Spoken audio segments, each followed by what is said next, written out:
Welcome to Nothing Is Real, a podcast about the Beatles. Everybody thinks they know the Beatles, but how much do we really know?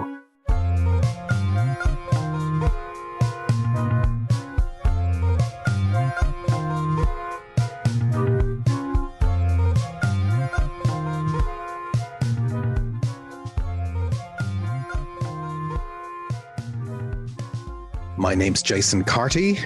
My name's Stephen Cockcroft. And we're live on tape from Dublin and Belfast. This is part 2 of our look at the Ballad of John and Yoko, the Ballad of John and Yoko, so to speak. When we finished up last week, we'd made it all the way to the events that hit us in the last verse, and that's where we're going to pick up today. Because the last verse of the song goes, "Caught the early plane back to London, 50 acorns tied in a sack. The men from the press say, we wish you success. It's good to have the both of you back." And it's not quite as rosy as that when they get back to London, is it? No, this is really, they're still on a bit of a high from the honeymoon. They get a decent enough reception at the airport. Is this line, caught the early plane back to London? If you're traveling by private jet, yes, you don't have to get the early plane. I mean, caught the private jet back to London scans as well, but perhaps but perhaps that's lifting the lid on. It's not good for the cause. It's not good for the cause. Not good for the cause. So they supposedly get a reasonably cordial response from the press, but this is really, I suppose, the peak of their honeymoon period with the press. But they were asked about this line, this 50 acorns tied in a sack. And again, as a 12-year-old listening to this for the first time, I had absolutely what acorns? Is this some delicacy in Vienna that they were given they were to bring home? But it's a literal thing that they're doing with the acorns, isn't it? Yes. So they sent acorns to heads of state, to presidents and kings and prime ministers, and said, here's some acorns. We think you should plant them, and in 100 years it'll have a beautiful oak tree, and do it for peace. And again, this goes back to an earlier event, to the summer of 1968, when they donated 2 acorns to an art exhibition, as a sculpture exhibition at the cathedral in Coventry. And now June 68 is very early in the world of John and Yoko, because they only really get together in May 68, just at the start of the whole White Album trip as well. So June 68, this is kind of one of their first kind of stepping out conceptual John and Yoko moments. It is. And remember, this is the point at which, their relationship is just recently in the open. They're committing adultery in the eyes of the church. So they're presenting themselves at Coventry Cathedral to participate in this. Now, my understanding is that it was not that Yoko was invited to do this. It was an open, sort of open submissions, and they kind of rocked up fairly late in the day to do this. And they did not get a particularly good reception. In what way?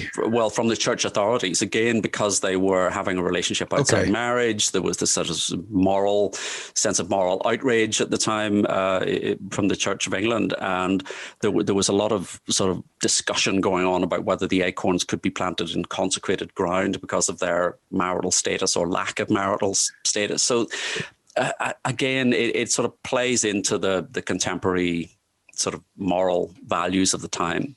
And their notion in Coventry was that the acorns were to be planted in the middle of a circular chair or something. Yes, so it's a fairly sort of standard circular wrought iron bench, the sort of thing that seems to come in 2 bits, and you can clip it together around an existing tree. So what they were going to do was just set this bench up and plant acorns, one facing east and one facing west. I think the trees grow upwards whatever way you plant them. And this was some sort of symbolizing their own meeting, the east and the west. So this was done, this was installed, and needless to say, somebody came and dug them up, as a souvenir.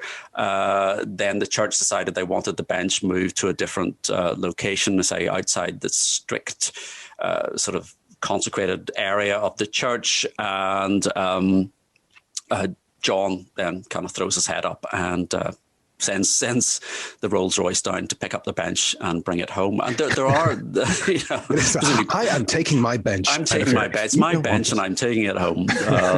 So yeah. But it's from considering what we know about, all the stuff that we're talking about in the song, The Ballad of John and Yoko, very early on in their relationship, they're kind of on brand, on message. This kind of notion of the conceptual stuff that they're doing. It happens very fast. It does. It's very, again, this is clearly not something John would have done on his own. No. This is John just being completely bowled over by what Yoko is doing. He just completely buys into it, totally enthusiastically, and then thinks, I can do this. I can be part of this. And what's more, I have the fame. Yeah, I have the sort of the resources that I can elevate this right into front and center in terms of the public consciousness. And again, there's a sort of charming naivety to this idea that, acorns, we're just going to plant acorns and it's a living sculpture, but also the fact that they genuinely don't seem to think there's an issue with just turning up. Yeah. We're here in our Rolls Royce. We've got some acorns in the back of the car and we've got a bench. Can we put this? And there's a book called The Beatles Sent to Coventry by Pete Chambers. Oh, you can never have too many books about the Beatles, can you? You can never have too many. You have this book? You must have this book. Sadly, I do not have this book. I have dereliction of duty. I have looked for a copy of this book. I do a lot of picking up books in secondhand shops. This book I can get online, but it's £101 on Amazon, on eBay, £98. Really important. Call yourself an expert. I know. But Pete Chambers says the couple entered the National Sculpture Exhibition, but Canon Verney was not pleased with the fact that they'd entered or the couple's unmarried status. He was even less pleased to see that their exhibit comprised 2 acorns under a metal seat. This was not art as he knew it. And you can sympathize with him a little bit. You don't want to get on the wrong side of Canon Verney, do you? You don't. You really don't. You really don't. But, I was going to say the other book that I do have is Anthony Fawcett's book, One Day at a Time. It's a great book. It's he was, mentioned in the previous episode, he was their personal assistant, and it gives a blow by blow account of what they're doing here. And we should say there's a follow up in 2005. Well, yeah, you told me this, and you have to say Yoko is nothing if not persistent. She plays a long game. She doesn't forget. Because she goes back to Coventry in 2005. Yes. So this is October 2005. There was an annual Peace Month festival. You see the idea, the church has come around to this idea of peace after all these years. She goes back and she plants acorns, which she plants trees, little saplings. She learns her mistake from going with acorns. People can dig those up. And she gets the local primary school and they plant Japanese oak trees. And she said at the time, "I'm pleased to dedicate the planting of these beautiful trees to the spirit of peace throughout the world. I am proud to carry on the work John and I did together to spread this highly important message." So 2005. 2005. I mean, and again, it's this notion of, they're ambassadors. It's an advertising campaign. It's peace, that it takes till 2005 to go, oh, shall we have a peace festival? Who shall we call? You think of peace, you think of Yoko or Ringo, depending on who's available. But, as people might have had problems understanding it as an art piece, but I think as a piece of kind of social acknowledgement, planting an acorn to grow a tree, it's a pretty simple, straightforward, kind gesture. It's not. Yes, it's hard not to understand. It's not complex. It's not a complicated thing, and it shows you that I don't want to say the kind of closed mind of the authorities at the time, because but it's more to do with the fact that as it says in that book, well, this is not what the church thought was. This isn't art. Yes. This isn't a painting. This isn't a sculpture. This is a metal garden seat and a couple of acorns. This doesn't. Nowadays, this is perfectly acceptable. We've got leads directly to things like Damien Hirst or Tracy Emin or all of these things are perfectly acceptable now. And it is fantastic that in 2005 they're having a peace festival, a peace month, you know. So it show you making a little bit of a joke about the long game, but that's exactly what it is. And so the 50 acorns tied in a sack, you know, by the time, you know, these events in Coventry are from the summer of 68. By the time we get to April 1969, they're kind of turning this into a campaign where they're taking bags of acorns and sending them around the world to various heads of state. And that's what that's referring to. And I think, if memory serves, it's really only in Canada where perhaps the receipt of the acorns is taken seriously. And that leads to the Montreal bed-in a few weeks down the line. Exactly. It's Pierre Trudeau is he's the kind of hip world leader of the period, and so he also very good with the media, you know. So he kind of sees this as a good opportunity, and this, as you say, this leads on to them meeting Trudeau whenever they go to Canada. And again, Ken McNabb's And in the End book is a great overview of a book to look at how John and Yoko turned into John and Yoko in 1969. Yeah. But, you know, the other thing that happens at Versus caught the early plane back to London, and they catch, you know, the Amsterdam bed-in ends on the 31st of March. They catch the early plane back to London on the 1st of April, 1969, which is April Fool's Day. And is that a harbinger of what's about to happen? That's a good point. I hadn't made that connection, but I think you may be right. Because they go on TV that evening, on live TV with good old Eamonn Andrews. If you're of a certain age from a certain part of the world, you'll remember Eamonn Andrews fondly. Yes. And he's hosting a Thames television news show called Today, which is being broadcast from Studio 4 Television House in Kingsway. And it's a local London ITV broadcast, so it's not a national broadcast. But, you know, hot off the plane, you know, 24 hours earlier, they're wrapping up their bed-in, and now here they are in a TV studio in London. Again, probably a spontaneous, you know, what TV booker is going to say no to John and Yoko? Yes, absolutely. And, you know, Eamonn Andrews, you know, I remember him from This Is Your Life. He was kind of sort of light-hearted, easygoing, easy presenting style. So he's probably a good, easy intro back into the British media. You know, they're not going to get a difficult. They know this is not going to be a confrontational interview, and it's all fairly light-hearted, and you know, they're discussing the bed-in and the peace activism and what they hope to achieve. And this is the point where Lennon is saying, yeah, we're willing to be the world's clowns. Yeah. And then, you know, the bag appears, and they all get into the bag, and they do the interview. Yeah, and there's pictures of like Eamonn Peace, like Eamonn interviewing them in a sort of mock bed in front of an Eamonn Peace sign and all the rest. Yeah. So, you know, Eamonn Andrews is, this kind of very kind of avuncular broadcaster. He was also very involved in broadcasting in Ireland and setting up an awful lot of Irish broadcasting, and had a number of studio facilities across Dublin. But he you know, as you say, it's quite a light-hearted, you know, they're kind of being, you know, it's a tea time kind of show. I was going to say it's a kind of tea time entertainment. It's an early evening entertainment. It's not a sort of hard hitting news item, and it's very relaxed. And they you know, they have a very good interview. And but it is interesting that, you know, that's a Tuesday, that they then record 2 days later a second television appearance with Eamonn Andrews for a different one of his shows. Yes. And that show is a Thames television program called The Eamonn Andrews Show, which many years earlier had the Beatles on it. But this is kind of more a late night show. It's recorded late in the evening.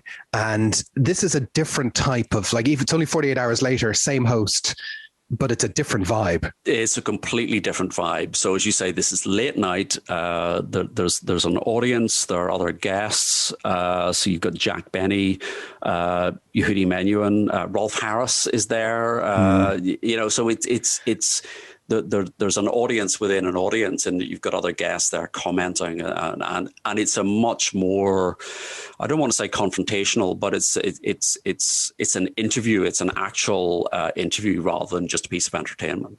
And Derek Taylor describes it in his book. It's not really he's not really making people laugh. He's not really winning people over during this interview. No, there's a little there are little excerpts of this, but Derek Taylor,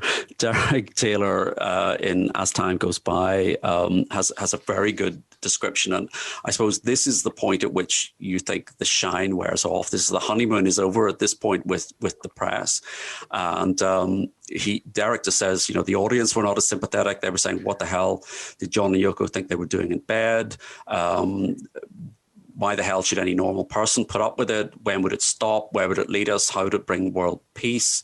Yehudi Menuhin gets in on the act saying, "Well, there's certain circumstances in which it might be necessary to kill." So John wondered what these circumstances might be. And John says, "Well, what did Jesus say? Did he say anything about killing?" Yehudi coughs and says, "No, Jesus didn't." But then again, he didn't say anything about staying in bed at the Hilton in Amsterdam. And Derek says, "This is John's cue to say nowhere in the New Testament is there anything about violins." But he doesn't say this because already the audience are applauding Yehudi Menuhin for his wit. It was a dumb, daft, nothing solved evening on the Eamonn Andrews show, and it was not helped by the presence of a Rolf Harris who didn't want no boats rocked either. So it all becomes quite fractious. Yeah. And there's about 10 minutes of this available on YouTube, and you can see and hear John trying not to lose his temper. So 2 days earlier, he's saying to Eamonn, "We're prepared to be the world's clown." And you just get the sense here, he just wants to punch somebody. Well, yeah. And he says to Yehudi Menuhin, would he be prepared to be killed if world peace would be the end result of him being killed? So which he doesn't really answer. But as you say, part of this does survive on YouTube. And yeah, Eamonn Andrews is kind of playing to the gallery a little bit, and he's asking into the audience. So there's one point where he says, "Are there any of you here, and don't be afraid to put your hand up, who have thought more about peace because of any of the things that John and Yoko have done?" And apparently a solitary man in the audience puts his hand up, and it ends up saying, Andrew says to him, "Well, how did you think about peace?" And he says, "Oh, I thought it was the biggest piece of rubbish I'd ever seen." And the audience are clapping and applauding and agreeing with this man. So, here we are on TV, John and Yoko being pilloried all of a sudden. Yes, and their John is then sort of engaging with this guy and saying, "Well, did you have a laugh? What do you think was wrong with two people staying in bed?" And the guy is going, "Yeah, it was fine. If you'd stayed there longer, I think it would have been better." So suddenly, this is great TV. This is kind of confrontational engagement. And Lennon says, "Don't get insulting. Look in the mirror before you get insulting." So they're just trading insults back and forth. "Yeah, well, you think I look weird. Well, have you ever looked in a mirror?" So it very quickly becomes, and then the guy says, "Well, I don't mind looking in the mirror. I see something better than looking at you." "Well, that's a matter of opinion. That's a matter of personal taste." So it just becomes a bit of a slanging match, and it's very entertaining, but it's not progressing the cause of world peace particularly. And this guy sort of says, he volunteered during the last war. And so you have to remember it's still with under 25 years since the war ended. And John's asking, "But, what are you doing now for peace?" And the other one I like is, somebody else says, "What's beautiful about acorns?" Which is very much like a Pythonish, even though Python doesn't really exist at this point, but it's quite amusing. Consider the lily. Consider yeah. And the guy goes, "I think you're a bit of a nutter." And he says, "Can't you see anything beautiful in trees? Don't you like trees?" And the guy says, "Everyone likes trees." And John says, "Well, where do you think they come from? Jam jars?"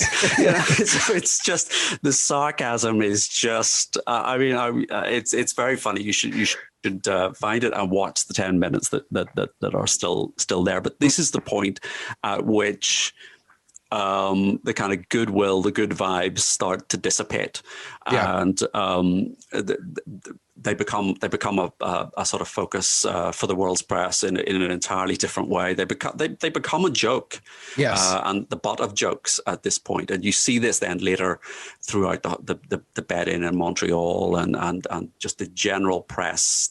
It's antagonism. Yeah. And so this is the first week in April. So, things kind of are happening very quickly. That broadcast is very different from the broadcast 48 hours earlier. What's happening in Beatleville is on Friday, the 4th of April, there's a rough mix of Get Back and the final single mix of Get Back, and the B-side Don't Let Me Down is being supervised, and it gets its first airing as a single on Monday, the 7th of April. So, you can enjoy the John and Yoko show if you want, but there's a brand new Beatles single coming out. It's Get Back, and it's getting that advertising campaign. This is the Beatles as nature intended and all the rest. And so that single gets released. But that comes out on the 11th of April, 1969, the Get Back single. But then that weekend, John has a brand new song called The Ballad of John and Yoko. And what I always find wonderful about the story of this song is that he has this piece written, and the first person he goes to, the door he knocks on, is the door of Paul McCartney. Yeah. And he goes to Paul's house and says, I have written this song. And we have to assume they haven't really been in any kind of direct conversation for a month. So if they sit down and say, how's your last month been? Oh, fine. How's your last month been? Oh, they've both gotten married. They've both lived this very crazy existence. And John rocks up with this song, and Paul thinks it's fantastic. Yeah. I mean, do you think Paul has a song somewhere, The Ballad of Paul and Linda? Again, this is the thing. This just would not, I imagine, occur to Paul. No. To write a song about himself and Linda McCartney. If he's going to write that kind of personal stuff, it's oblique, it's hidden, it's never going to be. Paul is never the center of his own material overtly. No. Now, what this leads to then is, the song being recorded. And the legend is that John goes to Paul's house, plays on this song. Paul says, that is fantastic. We should record it straight away. And the recording session happens on Monday, the 14th of April, with George Martin present. Now, I have to admit, I've always thought part of the story was, which evening did Paul actually hear the song? Because to arrange a session from a Sunday evening to a Monday morning with George Martin present seems like a bit of a stretch. I wondered, was it maybe a day or two earlier? Yeah, well, no. I mean, Paul does say, they came around to see me. John said, I've got this song about me and Yoko. I'm hot to record it. I'd like to ring up the studio, get some time. We could do it right now. You could play bass, you could play drums. And he just says, John was impatient. I was happy to help. We could always finish it, in the studio. It was a guaranteed solution. So it does seem to have happened in those terms. I know Paul sometimes, it's a legend, and that's from many years from now, where he's being very sort of precise about percentages of who wrote what, and he makes a point here where he says, John was having a little bit of difficulty finishing the last verse. So he's saying he had some input into the lyrics, but he writes it all down in his little notebook. And it does seem to be that this was going to happen whether George Martin was there or not. Yeah, John is hot to trot. John says, John seems to have been explicit that this is the next single, that this is what the Beatles are going to put out next. And John is also quite clear that you and me, Paul, we can just go in and record it. And there's never any question of it being, a John and Paul song or a John song. It's like, this is the Beatles' next single. And I guess, when you look at the chronology of 1969, there isn't any precedent for him to bring this material to any other vehicle, basically. There is no Plastic Ono Band yet. No, you think if this had happened, if the sequencing had been reversed and we'd had Give Peace a Chance first, well, then would this be a Plastic Ono Band single? Maybe. But this is the other thing. He comes very explicitly with the notion, this is the next single. Yeah. And as you say, this is only a few days after Get Back has been released. So they have a single, already in the charts. It's going to be number one. And he's here, right, this next song, it's all about me and Yoko. This is a Beatles song. Yeah. And so what I always, like about the Ballad of John and Yoko is, as we said at the start of part one, you kind of look at 1969 and you're trying to pull out, well, what way could the Beatles have gone? Yeah. And, you had the Get Back Let It Be stuff, you had the Abbey Road stuff, but you also have the Ballad of John and Yoko. And, when you look at that period of time, John is really on fire as a songwriter. If you kind of look at the 17 months between India and Abbey Road, it's a totally different 17 months to the 17 months before John was in India. And I know, throughout 67, he gives us A Day in the Life and Strawberry Fields and I Am the Walrus and all the rest, but it's still 1967 is generally seen as Paul's era, yes. Whereas John comes back and, his songs on the White Album are extraordinary. He starts to find this new solo voice and he starts to, his songs evolve into songs being specifically about himself and songs specifically about social justice and causes and themes and all the rest. And that's, what he's known for solo. But here's the Ballad of John and Yoko, which is kind of a distillation of all of these things, and he's bringing it to the Beatles. And so the song gives us an idea of how the Beatles could have delivered this song or delivered that sort of solo material as a group, potentially. Potentially, yes. I mean, it is a bit of an outlier in the Beatles canon in that it is so specifically about, it's a diary. It's effectively just a diary song. It doesn't sound like any other Beatles song. No, it doesn't sound not like the Beatles, but because you've got you've got John Lennon singing but it doesn't really sound like anything else, and it is tempting to wonder what would this have sounded like if whenever George and Ringo got back in the studio and John and Paul said, "We've got this demo. Yeah, can we flesh this out? Would you like to overdub the drums? Would you like to put on a different solo? Can we get George Martin to do a brass arrangement or a horn section or something?" Yeah, it's a rough sketch of a Beatles song. It's got the bare bones in there, and it is interesting. Ringo would appear on Cold Turkey. The solo albums, they're all playing on each other's albums. So I suppose it's a template there, and it is different enough, I think. Yeah. To the Beatles sound, to differentiate there. Yeah. So the recording session happens on April the 14th, 1969, and it is just John and Paul who are in the studio with George Martin, and Jeff Emerick is there as well. There is form for John and Paul performing together, isn't there? This harks back to an earlier time. Yes, this is the so-called Nerk Twins. Who've kind of slipped into legend, the Nerk Twins. Yeah. So this goes all the way back to the spring of 1960 when Paul and John hitchhiked, I think, down to a pub in Reading, the Fox and Hounds, which is run by, I think, a cousin of Paul's, Betty Robbins. Yeah. The Kate Robbins, the actress, I think. They worked behind the bar and then they got up and did a bit of a turn. And Paul says, they did up little posters and called themselves the Nerk Twins, just acoustic guitars, no mics. They opened with The World is Waiting for the Sunrise, which is a Les Paul, Mary Ford song. Nice. And everything else is just rock and roll, country and western songs. Nobody seems very sure about what the set list was. And this was a sort of a one-off occasion of this holiday when this happened. So this is really the only officially recorded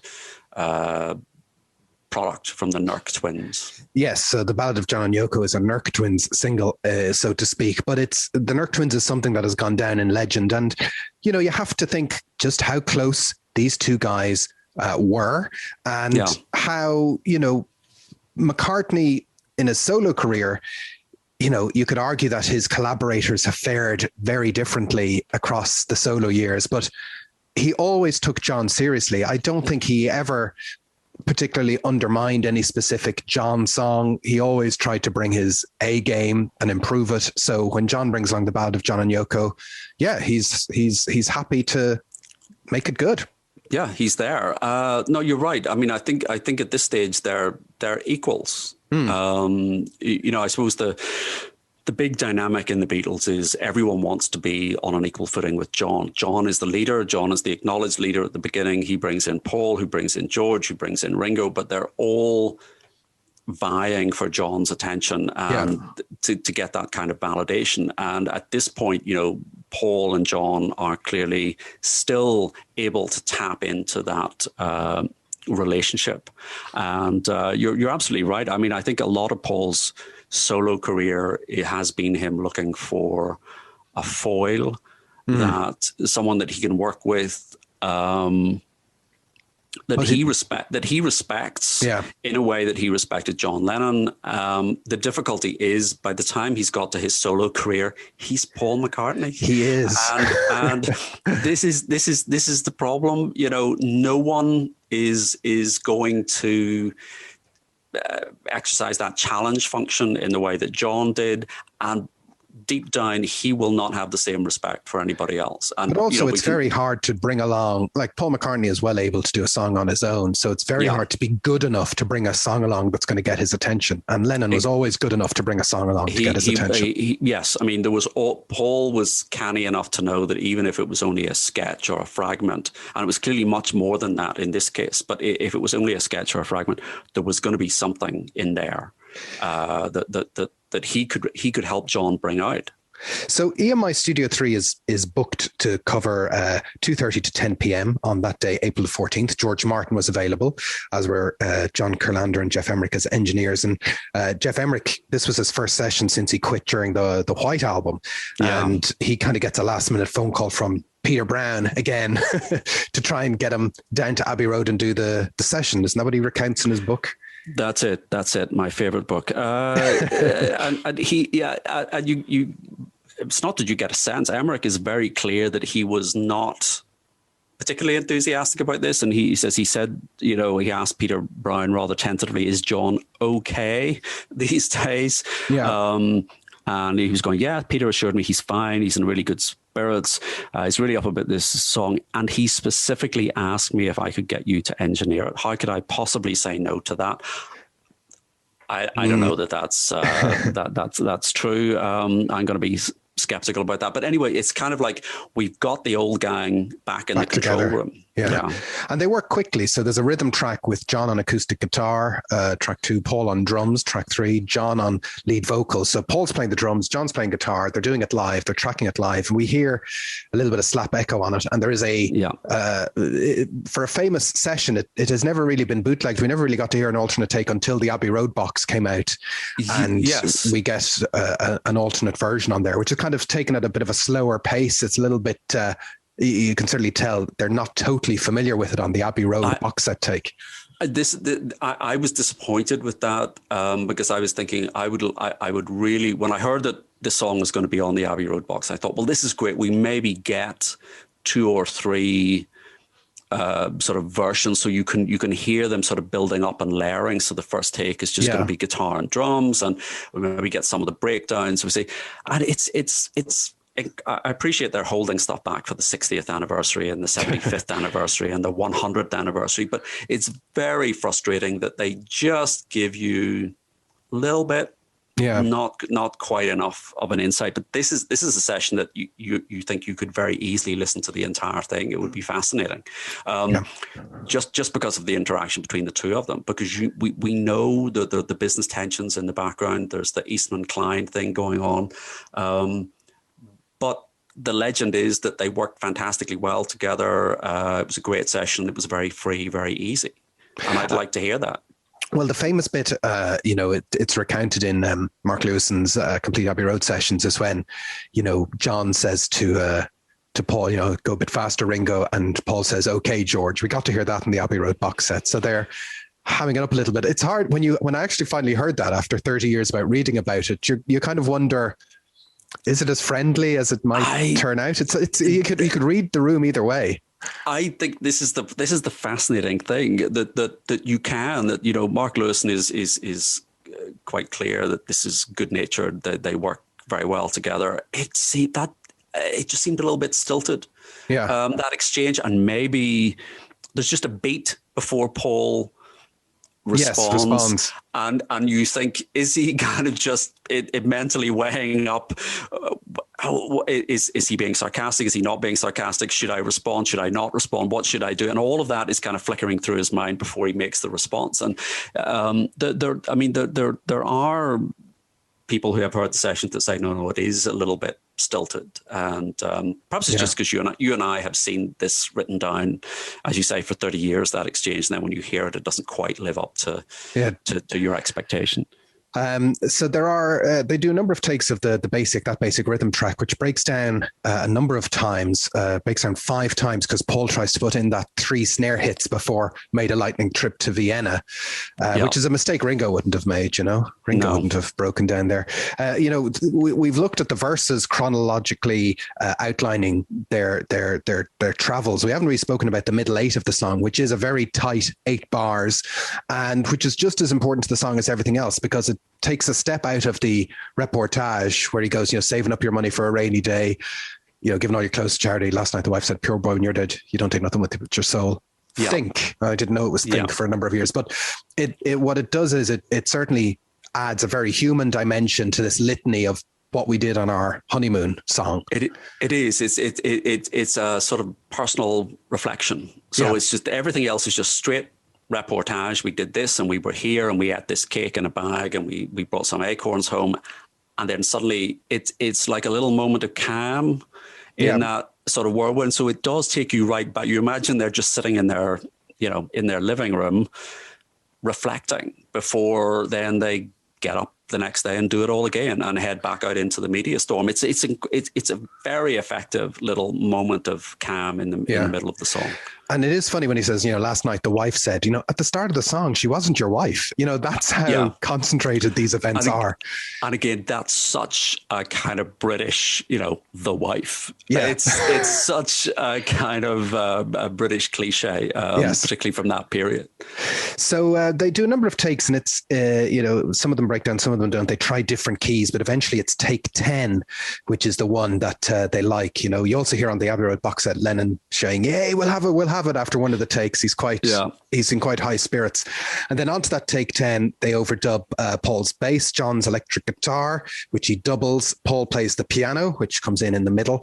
And then Paul and John do some percussion. And then probably my favorite part of the song, which are Paul's kind of backing vocals, where he just hits random words, bag, drag, it's, but it does, it's innately lifting the song. When you listen to the bare bones version, you kind of think, oh, here's how Paul gets his way in. He gets that bass locked down. He gets these little interjections that make it Beatley.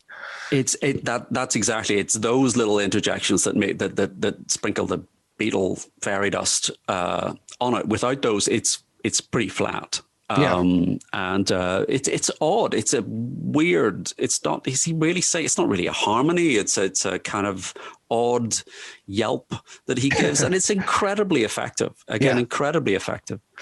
And then there's that little guitar figure at the end, which is, I think on the demo or on the Abbey Road version, he kind of sings "You Can Tell Me on a Sunday." That's what he's singing along to it. But there's another track that. It's the honeymoon song. Is that what we're talking about? Which makes perfect sense because it's about his honeymoon. And I'd never recognized this. And this is only something I realized if you listen to Beatles Live at the BBC. So this is actually a little riff from a song called The Honeymoon Song. And they performed it for Pop Goes the Beatles back in the day. And it's I'm to have to check. It's Marini. Is that how you pronounce that? I don't know. Italian, you don't speak Italian. I don't. So he had a hit, and Paul talks about this in the recording sessions book, and said they used to appear on the telly. They had this greatest thing. They had a volume pedal, and John vocalizes this, and then they put the guitar part on the top. And Paul would have been familiar with this because he had just had Mary Hopkin do a version of this on her Postcard album. All right, so it's in their consciousness so again. It's certainly, Paul would just have been able to rattle this off, presumably. And it's the first Beatles single that doesn't come out with a mono mix. It's purely a stereo mix that's done, and they do that at the end of the session for over about 2 hours from 9 p.m. to 11 p.m. They do some mixes, and eventually they get a mix that's to their liking. And it's another winner from Ernie, apparently. It's another winner from Ernie. I had no idea what that meant. I had to look that up. But then I remember as a kid, I remember hearing Ernie and what that was. So do you want to tell the listeners who Ernie is? Ernie is, well, yeah, I've read a couple of books about the history of computing, because that's the kind of exciting guy I am. Ernie was the electronic random number indicator equipment, which was used for the prize bonds raffle in the UK. It was one of these in the days when a supercomputer took up a floor of a building, and it would generate numbers for it was one of these famous computers that would generate number for the draw. So the fact that this single was another winner from Ernie was just a nod to the Ernie computer. But there are other questions that have arisen over the years about this session, and we're going to talk about them after this break. End of part 1. Intermission. End of intermission. Part 2. Welcome back. Now, one topic that's important to keep in mind at the Ballad of John Yoko, because it's something you and me have talked about before, is Yoko present at the Ballad of John and Yoko sessions? And we asked Mark Lewison this because we don't like to talk about it, but he was on the show. He was. And there was a part where we had our list of free-for-all Beatle questions. And one of the big Beatle questions we always had was, is Yoko present at the recording session? Yes. And he said he didn't think so. He thought not. And it always seemed like she wasn't there. Maybe that's a very pejorative thing, because it's always sold as this kind of John and Paul's day out where they're having great fun. And it's just the two Nerk Twins together again. And, why would there be any pesky girls there? That's true. I remember reading an interview with Paul where he said John turned up at his house, and then there's another interview with him where he said John and Yoko turned up at his house. Yeah. And you think, did they just leave Yoko in Cavendish Avenue to kind of rummage through the kitchen drawers and, well, it's like a treehouse. It's like a treehouse vibe, no girls allowed, and let's just record this song together. Yes. So Mark Lewison, who, as you say, was on the show, he didn't think that Yoko was present. He wasn't being absolutely definitive, but that was his take. And it's sort of, we've mentioned already, like there are Beatles sessions where you have the entire session on tape as a bootleg where you can kind of rummage through it and see what's going on or not. But not everyone agrees with. No. George Martin in Anthology makes a passing reference to the session and just refers to John and Yoko, but it's just a passing reference. So again, I'm not sure that we can take that as being definitive either. So there's no way of knowing. There's no way of knowing. If only there was some kind of piece of knowledge that was kind of, how would you say, right under our noses the entire time. That's it. But, it'd be nice to say that we had done some detective work, some digging, yes. but we didn't. No, we didn't. We didn't. But somebody did. And what? Who and what have we found out? This is John Murica. I hope I'm pronouncing that right. I guess I'm not pronouncing that right. But he got in touch in all the usual places. And he's an engineer, and he had listened to the sort of audio clips that are available, and he says definitively he can hear Yoko smiling. Now, this is not a joke. We are not. No, we're not making a laugh here. So what you sent me this clip, and I listened to it, and I was like, gosh darn it, we can hear Yoko smile. And it's actually, you don't even need to do any kind of magic to it. If you go to the Abbey Road box set and listen to the rough early take of the Ballad of John and Yoko that's on that box set, and you listen to the start of it, you can hear Yoko's smile. Yes. Because she does this kind of nose laugh thing. I don't know what it is. It's a little kind of noise she makes when she smiles or when she grins. And so it's John breaks a string, and he kind of jokes and says, "Un string avec caput mal," and immediately after that you can hear Yoko give a little grin. So you can go away and listen to that on your Spotify or your CDs or your box sets or whatever, or else we're going to break the fourth wall of Nothing Is Real, and we're going to drop in a little clip of it now. Mal, un string avec kaput mal. Okay. Yeah, we'll have it. There's no need to watch. It was worth it for that. Well, Yeah, it's subtle, and you can go away and listen to it over and over again. Yeah. But once it was pointed out to me, I was like, gosh darn it, it's there. It's unmistakable. Yeah, it's unmistakable here. Why don't we just play it one more time? Mal, un string avec kaput mal. Okay. Yeah, we'll have it. There's no need to watch. It was worth it for that. Well.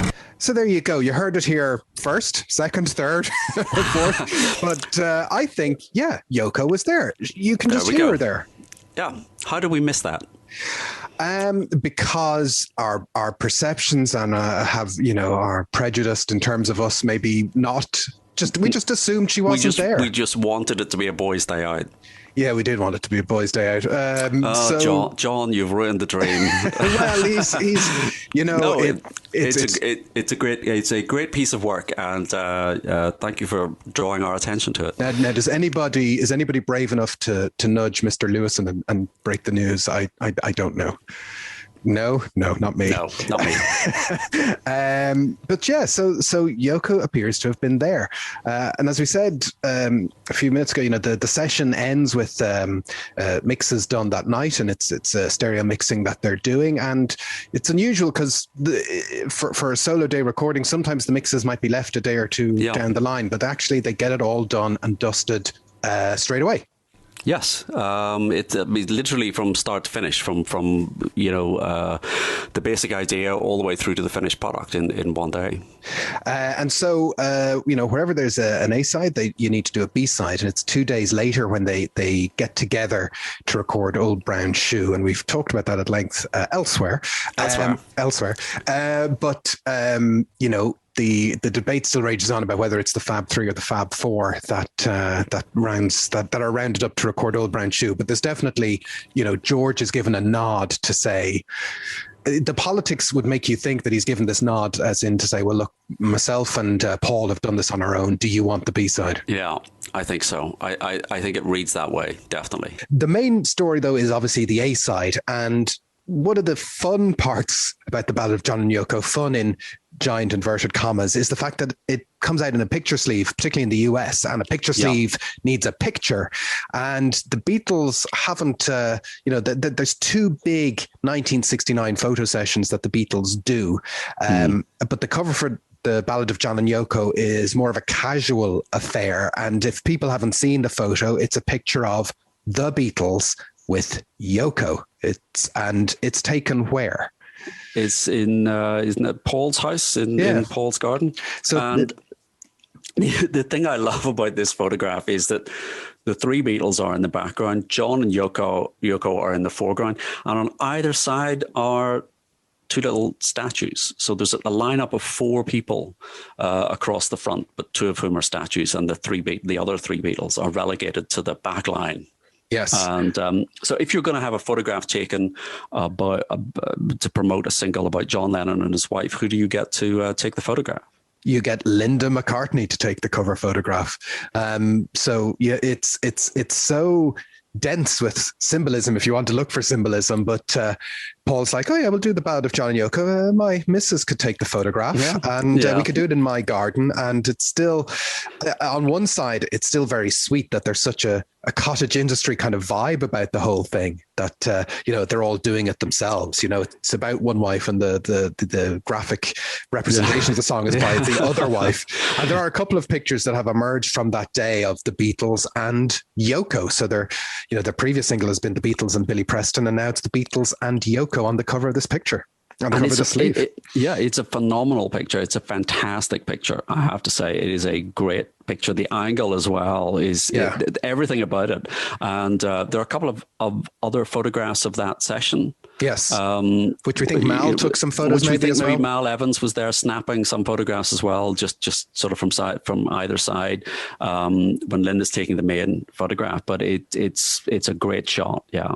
Yeah, and so that happens at some point in that some point in that late April period. We're not exactly sure of the date of that photo session because it was so kind of informal, but it is a great photo. And there's a little YouTube video where somebody's put together a slideshow of all the photos taken from that brief session. So then it comes the point of getting the single out. And again, we touched upon how the Ballad of John and Yoko foreshadows solo John, and we know that Instant Karma, he wanted to be an instant song, record it quickly, get it out quickly, music as news. And the Ballad of John and Yoko is his first instance of this. And he wants to get this out, but Get Back is out. And that is the big chart single. And Get Back is number one by the 22nd of April. So it's number one in the charts. It's it's one version of 1969 Beatles that people are getting to hear. But, John wants to get it released, and he kind of wants it. He kind of realizes, particularly with the Christ refrain, that, this kind of needs to be done kind of quick and dirty without people paying much attention. Yes, and he specifically says to Tony Bramwell, who was the sort of publicist at the time, saying, I don't want any publicity, any pre-publicity, especially the Christ bit. Don't play it around too much or you'll frighten people. Get it pressed up first. So, the practice would have been to, give Kenny Everett a copy of the single a week or two in advance. And but John is very conscious about not doing that so that there isn't a backlash and the record company isn't going to come and say, no, sorry, we can't do that, or you're going to have to change the lyric, or you're going to have to censor it. But he was very conscious that, one, that it was potentially going to impact on Get Back, and two, that it was going to be controversial. And that was the case. Yeah, and he said at the time, we'll release it as soon as the other Apple singles go out the charts. We don't want to kill the sales. I don't regard it as a separate record. It's the Beatles' next single, simple as that. And so for a song that's recorded on the 14th of April, it comes out on the 30th of May, and the number one song in the country on the 30th of May is Get Back. So they're releasing a single while they're at number one in the charts, which, seems like a bad idea, but it's also an amusing, like, what other band is going to do that? What other band, did they labor over, taking a step back, they produced so much music in such a short period of time that very little of it was labored over for much time. It's not like, we spent 3 or 4 years working on this album or song. No, there's one or two things they put away and came back to. But yeah, why wouldn't the Beatles just release a single on top of a single? Yes, why not? Yeah, why not? It's just a dumb thing. They had form, I suppose, but back in, we talk about that period where they held the top 5 spots in America, but that was a consequence largely of different record labels jumping on bandwagons and trying to get product out. Here is the Beatles' new Apple label sort of cannibalizing its own chart success. Yeah. So it comes out on the 30th of May. Get Back, as we said, is number one. It's number one for 6 weeks in the UK. It's replaced at number one for a week by Dizzy by Tommy Rowe. And then after 1 week at number one, The Ballad of John and Yoko is number one for 3 weeks in the UK from the 10th of June. So they almost replaced themselves at number one for the sake of Dizzy by Tommy Rowe. That would be a good trick. But what's interesting is the in the US, it doesn't get to number one. It stalls at number 8, which is very low for a Beatles single. And you got to feel that's to do with the speed of production coupled with, the prevalence of Get Back, which was a big hit single, and obviously the issue of Christ limiting its radio play. Yes. So in the States, chart positions are driven by radio play to a large extent, and they either wouldn't play it, or in 1980 when he was talking about this, John was saying, they didn't like the word Christ unless you're wearing a big white robe, you can't say Christ, so they flipped it round. So the radio stations took it upon themselves to sort of reverse that word. There was a little kind of noise instead of Christ. I can't say I haven't heard a mix of that, but if anybody has that, we could probably put it into GarageBand and reverse. Just do it ourselves. Just do it ourselves and do that. But so it's not a number one hit in America, but there are so many singles released by the Beatles in America that you and I have never heard of, that we don't know, the Capitol just released so many what we would consider to be album tracks. But I think it is telling that it didn't get to number one. And it comes out in a number of formats, but one of them I'm assuming you have, Stephen, which is the pocket single. I have to hold my hand up and say I had never heard of pocket singles before, and it's just a whole new thing to collect. I'm sure many people here haven't heard of pocket singles. What are? Well, I guess the name kind of tells you what they are.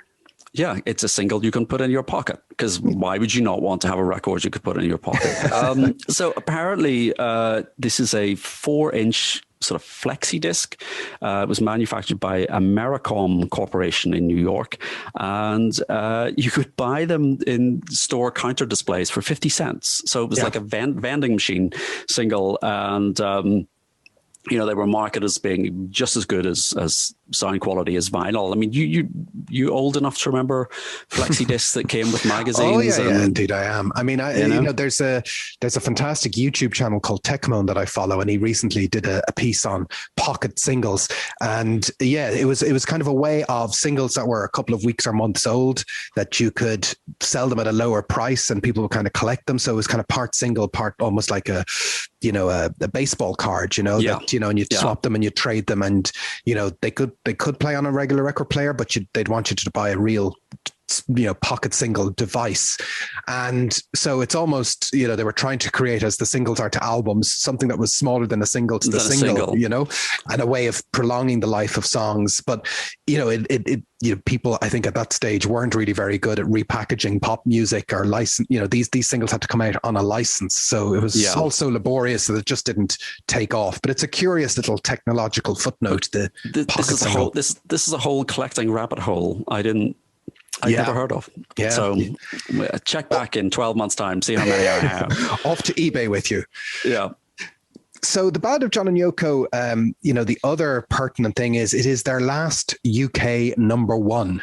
And, as we said, it is a standalone single. And that always was one thing that seemed to push Beatles songs to the top of the charts in the UK, was that you had to buy the single to get them. They were either not on an album, or they were just before or at the same time as an album. So, they never pulled songs from albums in that US style in the UK. I know it was their last number one.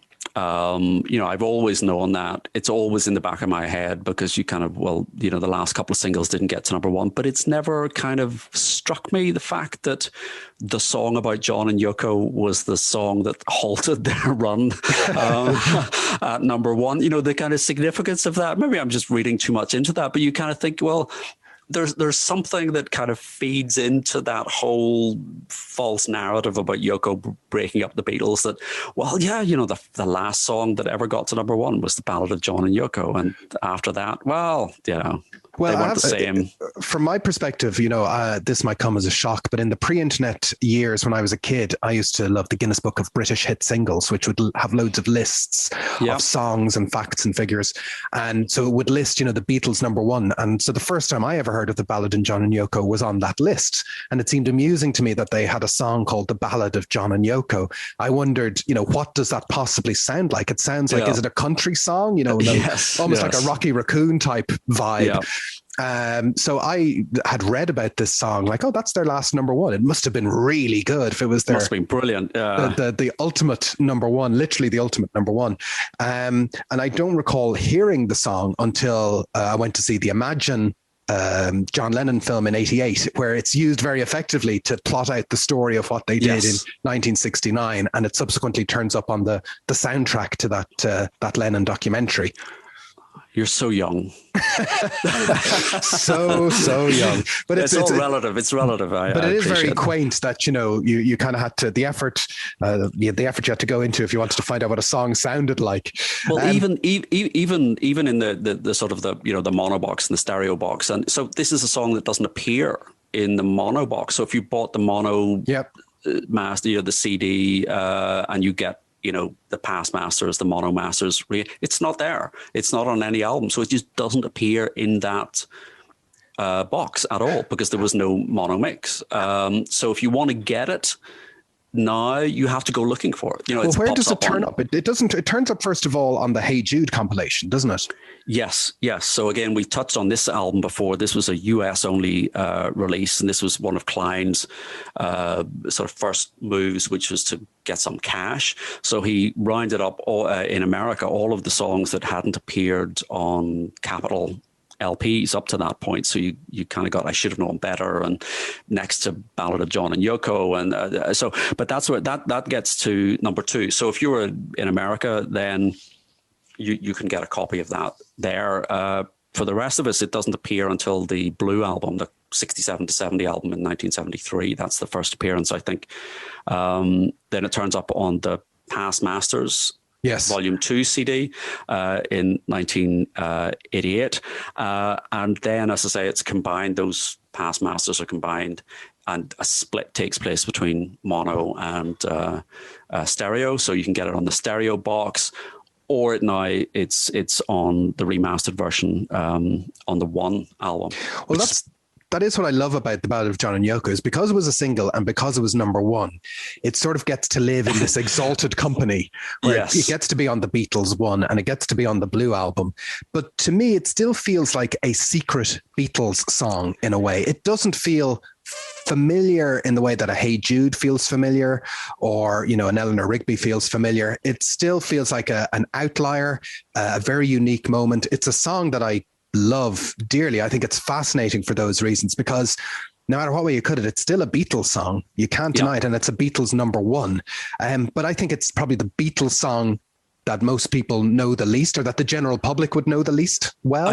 I think that's absolutely right. I think if you ask the sort of man on the street, it's not a song that features in the public consciousness. And but I pulled up my kind of iTunes library or Apple Music library and went to play it. It's not there. I don't have it in my. Does it even exist at all? Doesn't even exist. So I mean, yeah. So exactly. I have, it's there or not, but it's not in that library, because it same as Old Brown Shoe. Those 2 songs although they both turn up on the Blue album, they're just odd. They're less familiar. So and from that perspective, I always enjoy hearing it. When it does crop up, or I put a CD on or vinyl or something and it pops up, it's fresher than perhaps other songs that you're more familiar with. I think it does have a freshness. I think in recent years, Hey Bulldog has kind of taken this vibe as, hey, here's a Beatles song you don't know. Exactly. But even Hey Bulldog can get covered, because the Ballad of John and Yoko isn't a very coverable song. There's not many people who can go out and do versions of the Ballad of John and Yoko.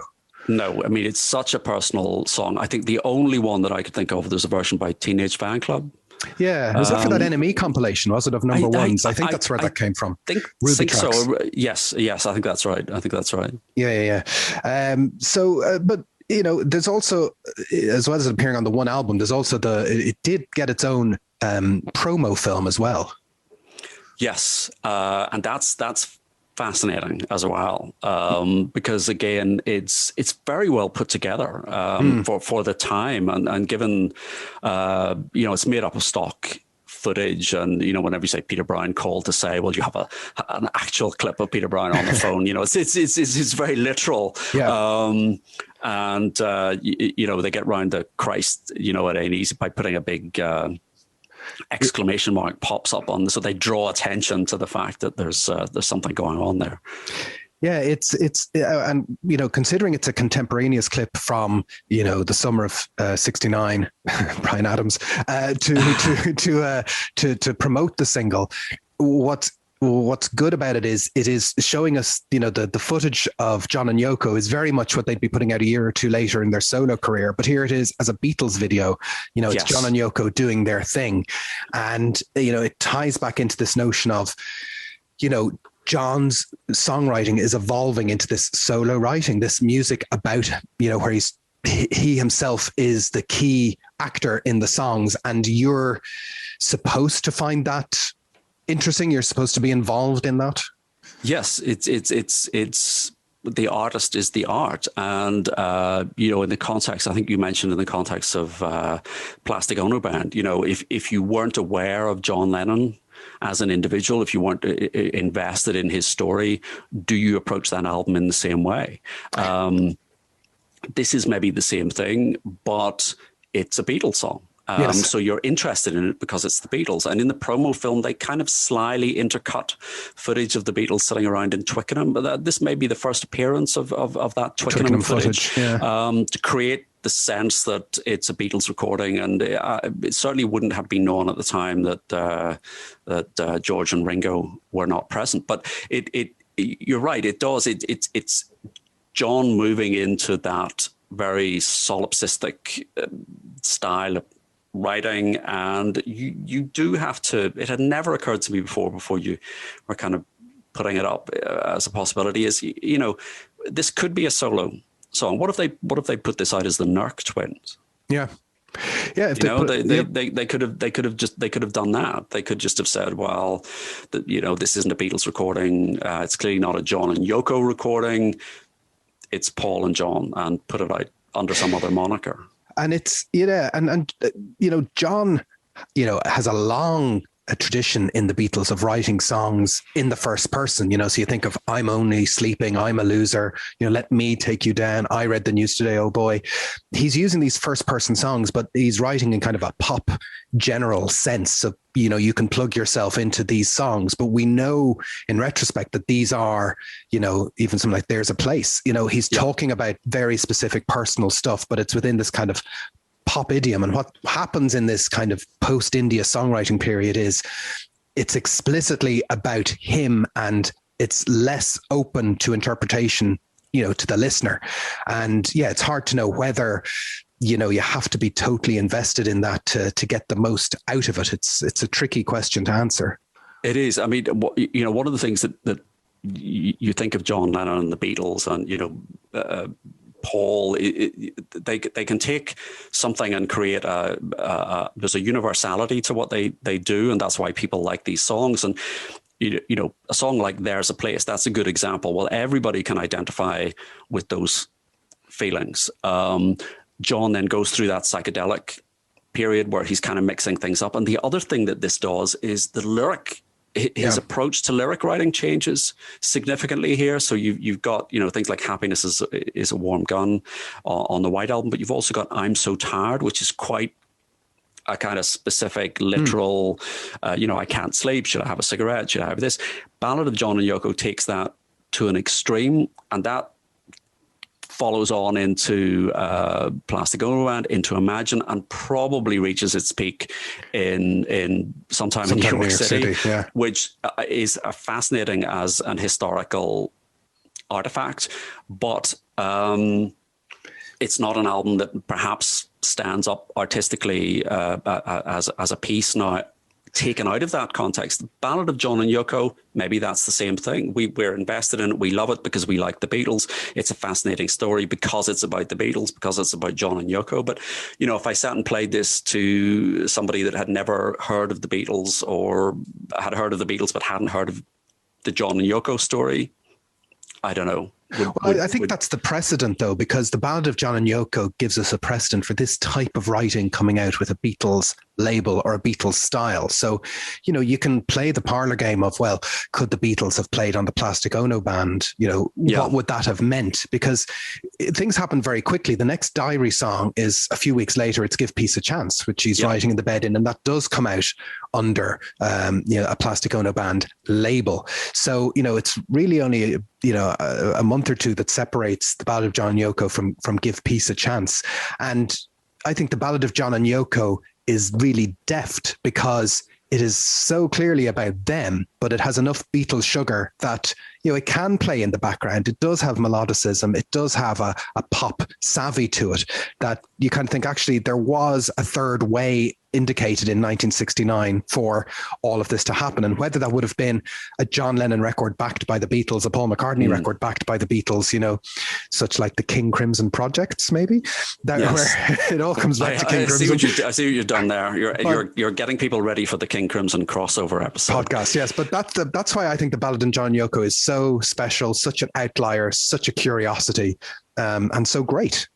Do you think if John had brought the tapes for Give Peace a Chance back to Studio 2 and suggested they work on that, do you think they could have sweetened up something like Give Peace a Chance? Or was that only put out as a Plastic Ono Band record because there was no way to disguise the fact this is recorded in a hotel room in Montreal with just John and Yoko and Petula Clark, I think it was what it was, but I think it's very sweet that John felt originally it had to be credited to Lennon and McCartney, even though McCartney had no idea. I know that's since been revised at Paul's discretion, but that, he thought, well, I can't totally break up the format for what it is.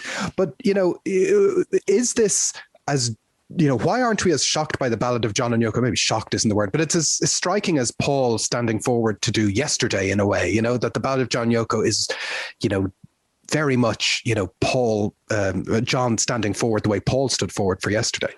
I think the difference there is that we know with hindsight, we know that what followed yesterday was, Rubber Soul, Revolver, Sgt. Pepper. We know there were years of the Beatles continuing, whereas Ballad of John and Yoko it comes at the end of the career, at the end of their run, and it name checks the person who took the blame in large sections. But I think if you divorce it from what was happening around it, I think you can accept it as a Beatles song. It's fun. It sounds more like what it is, a kind of casual in studio jam. Really. And it's, I suppose, Get Back and the White Album were a step away from the ornate production of 1967, but this is even more stripped down. This is more stripped down than stuff that would appear on Let It Be. So it's more in that flavor.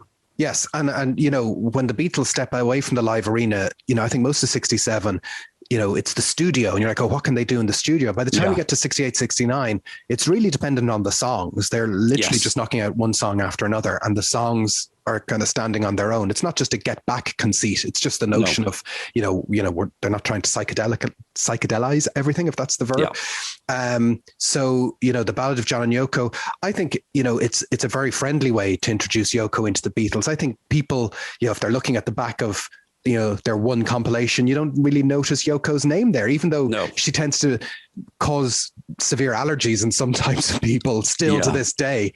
I think the Ballad of John and Yoko is a way to get that in under the radar. I think that's a good sort of summation that if it does nothing else, and the thing is, it's a really engaging story. It's a really engaging 2-week period, that diary. As you said, if you or I decided to write a song about 2 weeks in our lives, it's not going to have the same excitement quotient. I'm speaking for myself here. Well, certainly in the times that we are recording this in, there's not a lot going on really. No. But what do you think, everybody? The Ballad of John and Yoko, is it on your Beatles must-play playlist? Personally, I think it's an extraordinary song. It's a very curious outlier. If it didn't exist in the Beatles story and we just had Get Back and Let It Be in 69, that would still be a good year's work. But it's a real curveball. And as their last standalone single and their last UK #1, it's a great thing to have, isn't it, really? It's very good. It's essential listening. Essential listening. So what do you think, folks? We're available in all the usual places on Twitter at BeatlesPod, Nothing Is Real Facebook group, our cool and groovy website, nothingisrealpod.com, which has links to all our past episodes, all our past playlists, ways to support the podcast as well, and other bits of information. So check us out on nothingisrealpod.com and let us know what you think about the Ballad of John and Yoko. But for now, I'm Jason Carty. I'm Stephen Cockcroft. And this has been Nothing Is Real. Thank you for listening.